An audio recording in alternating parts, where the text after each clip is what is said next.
Vamos a desarrollar entonces un taller práctico para hacer la identificación de la escoliosis, tanto en el examen físico como en lo que vemos en las radiografías panorámicas. Entonces, lo que debemos hacer como un esquema regular es identificar 5 pasos. En primera medida, ver el paciente de frente. Segundo, el paciente mirando desde la espalda, hacer el test de ADA, que es la flexión del tronco e identificar si presenta jiba o joroba, ver el paciente de perfil o en la vista lateral y identificar si en la piel hay algún tipo de lesión o estigma cutáneo. Esos serían los 5 pasos o los pilares importantes para hacer una identificación en líneas generales de la escoliosis. Vemos un paciente, no funciona el puntero. Vemos un paciente que en el lado de la izquierda tiene una escoliosis muy marcada y en el lado derecho es normal. Entonces, la primera pregunta que nos hacemos es, ¿a qué altura están los hombros? Generalmente en el paciente sano, los hombros están completamente balanceados. En el paciente que tiene una escoliosis, siempre hay un hombro por encima del otro. Entonces, en la imagen de la derecha vemos que el hombro de la derecha es mucho más elevado, el izquierdo está mucho más caído. Evaluamos las caderas, específicamente las crestas ilíacas, el nivel de las crestas ilíacas, si hay algún tipo de deformidad subpélvica. En el paciente de la derecha vemos que la pelvis del lado izquierdo es mucho más elevado. Vemos la longitud de los brazos. En realidad no es que haya un brazo más largo o corto, sino que cuando hay una escoliosis muy marcada, se colapsa el tronco, se genera un desnivel y da la apariencia de que los brazos llegan más a nivel distal.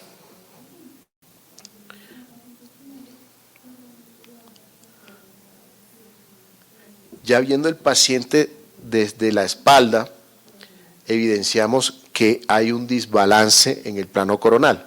El paciente de la izquierda vemos que está un poco escarado o lateralizado hacia la izquierda, ¿sí? Acompaña la deformidad hacia la izquierda, mientras que en el paciente sano de la derecha, la línea sacra media pasa justo por la mitad de la cabeza y divide el cuerpo en mitades idénticas. Vemos también las escápulas o las paletas. Si el nivel de la paleta es más alto o más prominente, pues generalmente lo identificamos como parte de escoliosis. Vemos el ángulo del talle,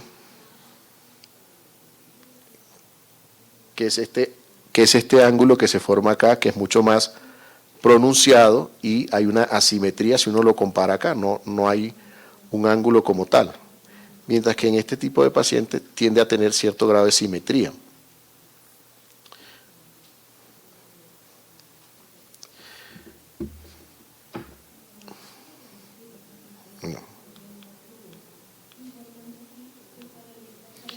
Esta imagen es bien importante porque es la maniobra de Adams, cuando se le pide al paciente que haga una flexión del tronco hacia adelante y evidenciamos inmediatamente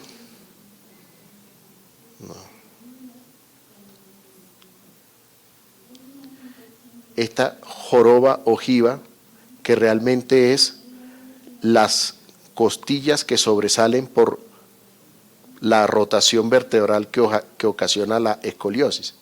Entonces, vemos, por ejemplo, en este caso, que hay una altura de una jiba que es muy considerable, o sea, es muy marcada la escoliosis, versus un paciente normal que es completamente simétrico.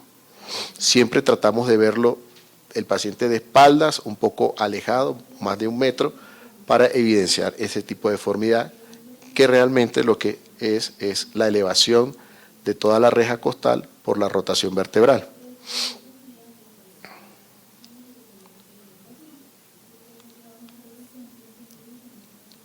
Cuando lo vemos de lado al paciente, también podemos evaluar si hay algún grado de cifosis o joroba acompañado a la escoliosis.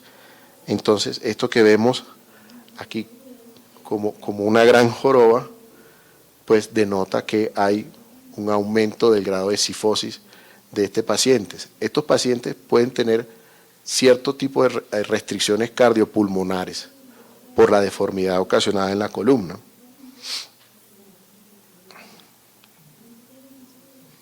Y cuando vemos el paciente de lado, también observamos que hay alteraciones en las costillas, sobre todo en las últimas costillas por rotación vertebral, ¿no? Si uno pasa una línea recta, generalmente la cabeza se ubica por delante por el grado de cifosis.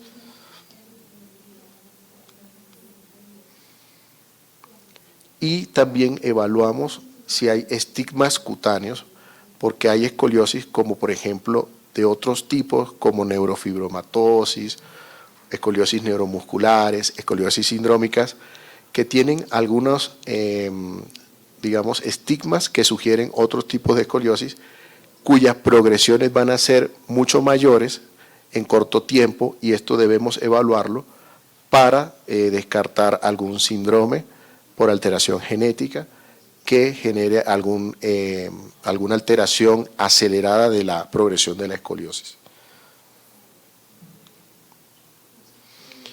Muchas veces uno ve pacientes, digamos, de espalda con grados de asimetría leves, pero debemos acompañar esta sospecha clínica con una radiografía donde realmente evidenciamos que hay rotación vertebral, porque la escoliosis es una deformidad en 3 planos, inclinación de las vértebras y traslación de las mismas.